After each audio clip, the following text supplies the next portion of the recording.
Hello guys, അങ്ങനെ ട്രിവാൻഡ്രത്ത് നമ്മൾ വീട്ടിലെത്തിയിട്ട് ബ്രേക്ക്ഫാസ്റ്റ് കഴിച്ചിട്ട് ഞാനും ചേട്ടനും അണ്ണനും കൂടെ നേരെ ലുലു മോളിലേക്ക് വന്നു. അപ്പോൾ അന്ന് 4-ാം തീയതി തൊട്ട് 7-ാം തീയതി വരെ ഓഫർ സെയിൽ നടക്കുമായിരുന്നു. നമ്മൾ 7-ാം തീയതിയാണ് എത്തിയത്. അപ്പോൾ വെറുതെ എന്തെങ്കിലും ഓഫേഴ്സ് ഉണ്ടോ എന്ന് നോക്കാൻ വേണ്ടി നമ്മൾ വന്നതാണ്.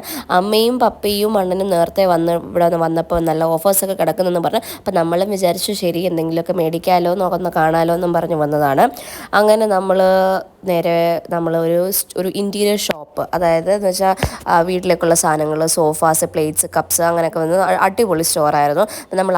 നമ്മൾ നോക്കി വെച്ചേക്കുവായിരുന്നു എന്തൊക്കെയുണ്ട്. നല്ല അടിപൊളി മിറേഴ്സും സംഭവങ്ങളും. പിന്നെ നമ്മൾ രണ്ടുപേർക്ക് ചേട്ടനും ചെരുപ്പ് മേടിക്കാൻ നമ്മൾ ബാറ്റേ കയറി, എടുത്തില്ല. പിന്നെ നമ്മൾ നേരെ ലുലു ഫാഷൻ സ്റ്റോറിൽ കയറി. അവർക്ക് രണ്ടുപേർക്കും രണ്ട് ഷർട്ട് എടുത്തു. അത് കഴിഞ്ഞിട്ട് നമ്മൾ നേരെ DC കൂപ്പയിൽ പോയി 3 പാഷൻ ഫ്രൂട്ട് ജ്യൂസ് മേടിച്ചു. ഞാനും ചേട്ടനും വിത്തൗട്ട് ഐസ് ജ്യൂസ് മേടിച്ചത്, അത് നേരത്തെ കിട്ടി. അത് കഴിഞ്ഞിട്ട് നമ്മൾ നേരെ വീട്ടിലോട്ട് പോയി. ബാക്കി വിശേഷങ്ങൾ ഇനി അടുത്ത വീഡിയോയിൽ കാണാം. അതുവരേക്കും എല്ലാവർക്കും ബൈ.